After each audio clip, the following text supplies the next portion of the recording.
حضرت ابو الحسن رحمۃ اللہ تعالی علیہ فرماتے ہیں کہ بچے تھے گھر میں 6-7، غربت تھی، کام ملتا کوئی نہیں تھا، اور میں کام چور نہیں تھا، کام ڈھونڈتا تھا، پر اللہ کی قدرت کے کام نہیں ملتا تھا۔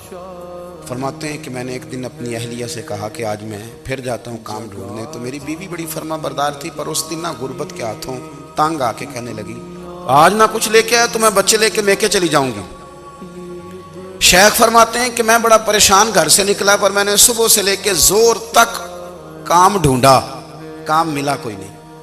تو میرے دل میں خیال آیا چلو کام نہیں ملتا تو اللہ اللہ تو کرے نا، چلو بندوں کی مزدوری نہیں ملتی تو رب کریم کی عبادت ہی کرتے ہیں۔ فرماتے ہیں کہ میں نے نا فرات کے پانی سے وضو کیا، نہر کے، شدید دھوپ تھی، ساتھ ریت تھی اور ریت تپ رہی تھی، میں نے اپنا رومال وہیں مصلی کے طور پر بچھا لیا، اور فرماتے ہیں کہ زور سے لے کر عصر تک نماز پڑھی، دھوپ بھی پورے زور پہ، پر میرے سجدے کا ذوق بھی پورے زور پہ۔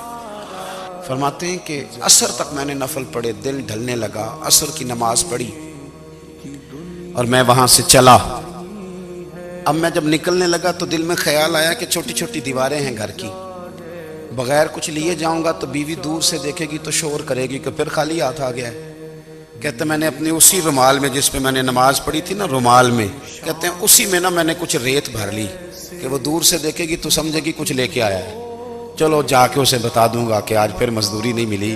کہتے ہیں وہ ریت لے کر جب میں گھر میں گیا تو پہلے بیوی دروازے پہ کھڑی ہوتی تھی، پوچھتی تھی خالی ہاتھ آ گئے ہو؟ آج میں نے دیکھا تو ہے ہی کوئی نہیں۔ فرماتے ہیں میں اندر داخل ہوا، سلام لیے، کونے میں نے وہ رومال رکھ دیا اور میں نے آواز دی کہ بھلی مانس کہاں ہو؟ تو وہ کہنے لگی آپ منہ ہاتھ دھو لیں، میں روٹی لے کے آئی۔ میں نے کہا روٹی کہاں سے آ گئی، یہاں تو کئی دنوں کے فاقے۔ فرماتے ہیں کہ وہ روٹی لے کے آئی اور اس وقت کی جو موجودہ نعمتیں تھیں، سمجھ لیں سلاد، اچار، ہر چیز ساتھ لائی۔ میں نے کہا کہ بچے کہاں گئے؟ کہنے لگی وہ کھانا کھا کے کھیلنے گئے، آپ کھانا کھا لیں آ جاتے۔ کھانا اس نے چن دیا۔ میں نے حیرت انگیز لہجے میں ساری نعمتیں اپنے دسترخوان پہ دیکھ کر کے بیوی سے پوچھا یہ کہاں سے آیا کھانا؟ بچوں کو تو نے کہاں سے کھانا کھلایا؟ یہ سارا کچھ کیسا ہے؟ کہنے لگی پتہ نہیں آج آپ کس کریم کی مزدوری کرنے چلے گئے تھے، پتہ نہیں کس کریم کی، میرے گھر میں تو اتنی نعمتیں آئی ہیں کہ مجھ سے سنبھالی نہیں جا رہی، اتنا اناج ہے، اتنا گندم ہے، کس کریم کے دروازے آج چلے گئے تھے؟